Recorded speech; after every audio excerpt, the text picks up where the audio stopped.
Question को देखेंगे। यहाँ कह रहा है check whether the first polynomial is factor of second polynomial by dividing the second polynomial by the first polynomial. इसका मतलब इस बार आपको बताना है कि जो सेकेंड पोलिनोमियल है उसको फर्स्ट पोलिनोमियल से डिवाइड कीजिए और पता लगाइए क्या फर्स्ट पोलिनोमियल सेकेंड पोलिनोमियल का फैक्टर है या फैक्टर नहीं है। हमने पहले रिमाइंडर थ्योरम जो पढ़ रहे थे उस समय एक रिमाइंडर थ्योरम के बाद जो पढ़े थे वो फैक्टर थ्योरम था। फैक्टर थ्योरम में हम लोग देखे थे कि जब डिवाइड करते हैं और अगर रिमाइंडर 0 बचता है तो डिवाइजर डिविडेंड का फैक्टर कहलाता था। अब ठीक इसी तरह से यहां पर भी डिवाइड करेंगे। फर्स्ट पोलिनोमियल से डिवाइड करना है सेकेंड पोलिनोमियल को और चेक करना है कि रिमाइंडर 0 आया या 0 नहीं आया। रिमाइंडर क्या आएगा ये तो मैं रिमाइंडर थ्योरम से भी निकाल सकता था, लेकिन यहां पर कहता है check whether the first polynomial is the factor of second polynomial by dividing. अगर बाय डिवाइडिंग कह दिया इसका मतलब है कि अब आपको डिवाइड करना कंपलसरी हो गया।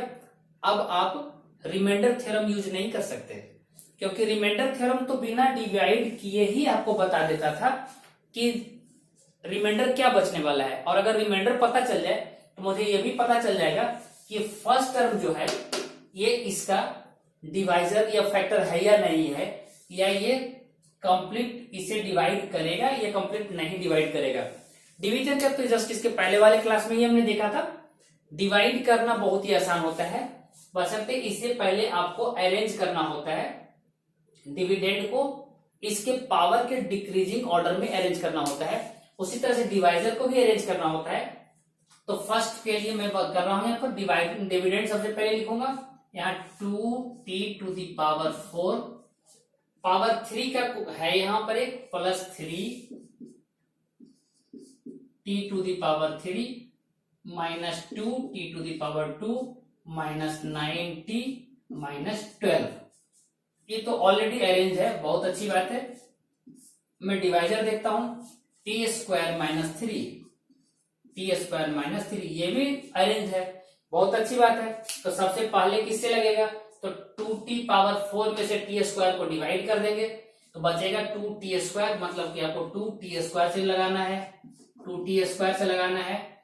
और 2t square plus t square मतलब कि 2t पावर 4 हो जाएगा, 2 to the power 4 minus 3 into 2t square minus 6t square, minus 6t square square के टर्म के सामने लिखेंगे।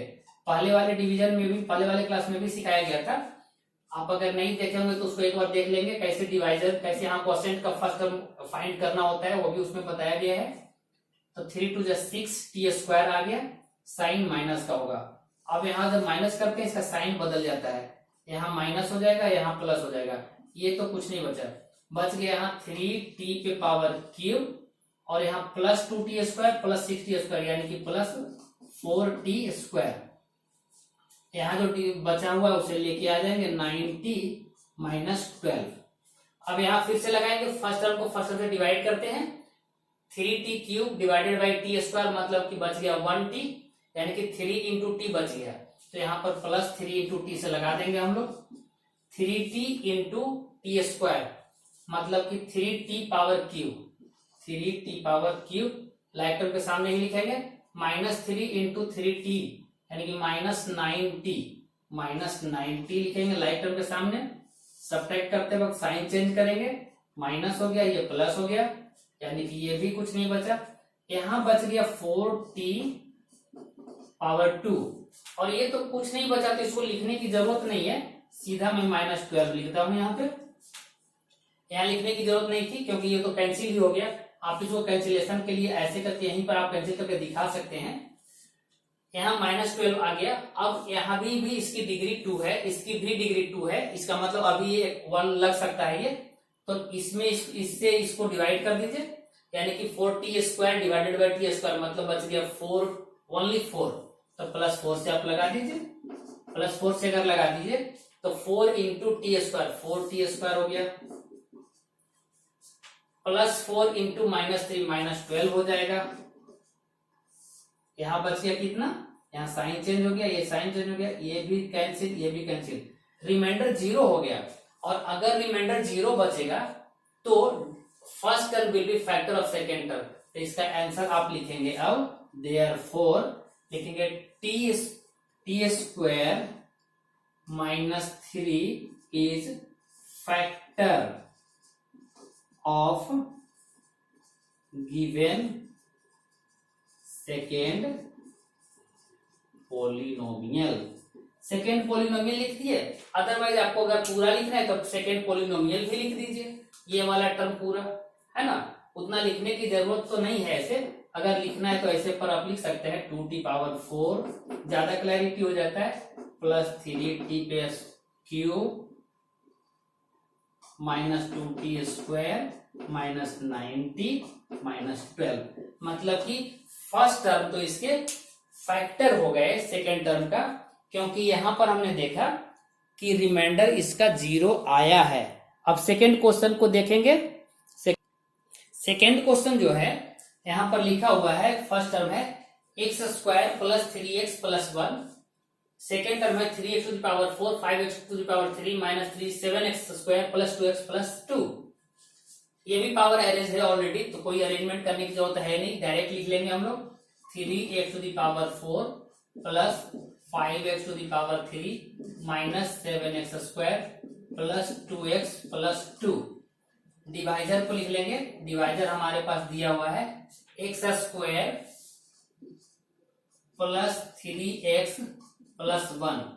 जब इसको डिवाइड करेंगे सिंपली, फिर से फर्स्ट टर्म को फर्स्ट टर्म से डिवाइड करके देख लेते हैं, 3x⁴ प्लस 2x² करेंगे तो x² बच गया और 3 यानी 3x² से लगा लेंगे तो हो जाएगा ये 3x² से लगाना होगा, 3x² into x², 3x⁴, 3x into 3x² यानी 3 9x³ क्यूब के सामने ही लिखेंगे, प्लस में ही रहेगा वो 9x³ हो गया, प्लस 1 इंटू 3x² यानी 3x² ही रह जाएगा, स्क्वायर के टर्म में ही लिखेंगे 3x² हो गया।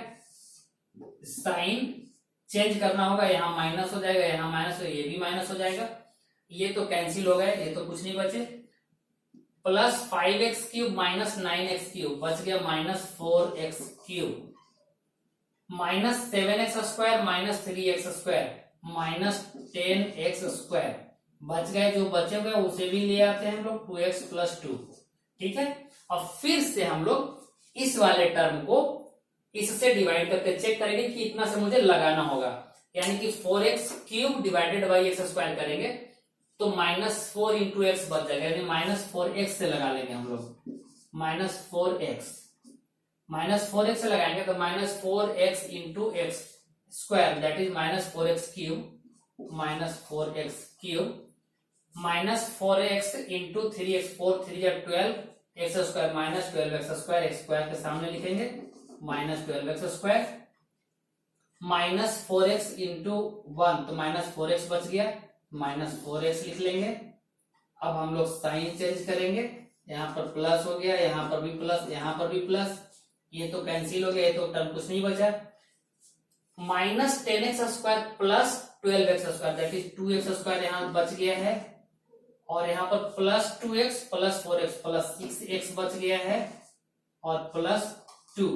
अभी इसकी डिग्री सेम है, अभी डिग्री 2 और डिग्री 2 मतलब अभी लगेगा, यानी कि यहाँ पर कितने से लगाएंगे तो +2 से लगा देना होता है, क्योंकि जब 2x² को x² से डिवाइड करेंगे x² कैसे बचेगा 2, यही 2 से लगाना होता है, यानी कि 2 into x² that is 2x² हो गया, 2 into 3x that is plus 6x हो गया, और 2 इंटू 1 दैट इज प्लस 2 हो गया। साइन चेंज करना होगा, यहाँ माइनस हो जाएगा, यहाँ माइनस हो जाएगा, यहाँ माइनस, ये भी 0, ये भी 0, ये भी 0।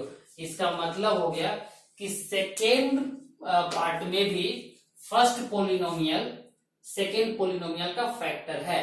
तो यहां पर भी हम लोग लिख सकते हैं कि फर्स्ट पोलिनोमियल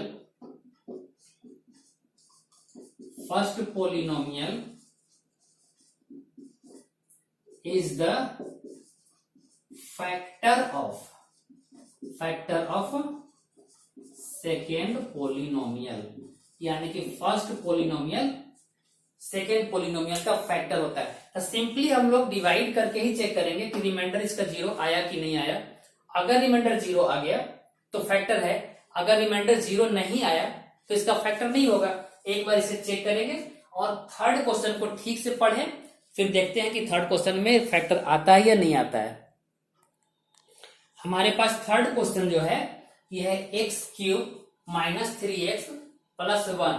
पूछता है कि ये term x to the power 5 minus 4x to the power 3 plus x square plus 3x plus 1 का फैक्टर है या फैक्टर नहीं है। इट्स सिंपल, फिर डिवाइड करेंगे, देख लेंगे रिमाइंडर 0 आया कि नहीं। अगर 0 आया तो फैक्टर है, 0 नहीं आया तो फैक्टर नहीं है। पहले देखेंगे अरेंज करके पावर का 5 3 2 1 0। Very good, it's arrange already. तो मैं सीधा लिख दूंगा x to the power 5 minus 4x to the power 3 plus x square plus 3x plus 1।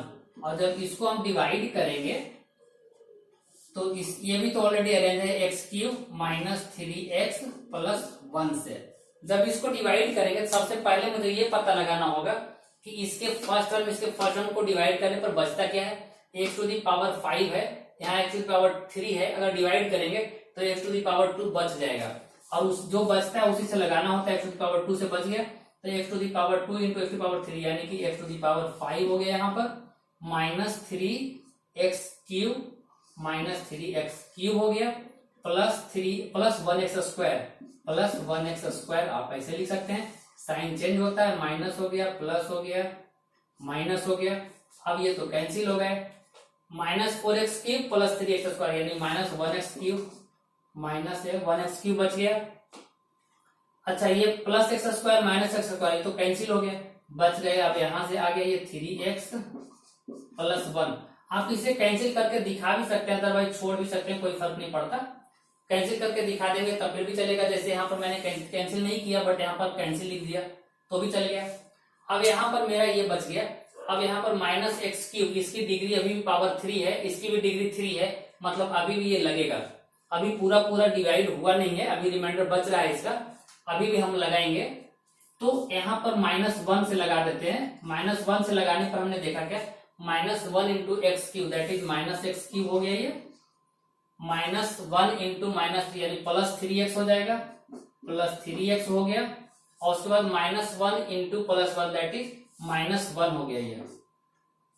जब यहां हम लोग देखते हैं तो -1 से लगा दिए यहां पर, तो minus x cube plus 3x plus 1 -1।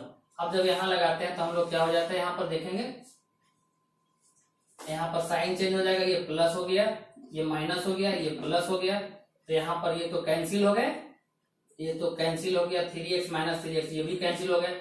और +1 ये +2 बच जा रहा है। इसका मतलब है कि इस केस में ये कंप्लीट डिवाइड नहीं किया, यानी अभी भी रिमाइंडर यहाँ पे कुछ ना कुछ बचा हुआ है। जब हम लोग फर्स्ट पोलिनोमियल से सेकेंड पोलिनोमियल को डिवाइड करते हैं और यहाँ पर रिमाइंडर देखते हैं तो 2 बचा हुआ है। इसका मतलब है कि फर्स्ट पोलिनोमियल सेकेंड पोलिनोमियल का इस बार फैक्टर नहीं है। तो हम लोग डायरेक्ट अब लिखेंगे answer, in this case remainder is not 0, remainder is not 0, hence first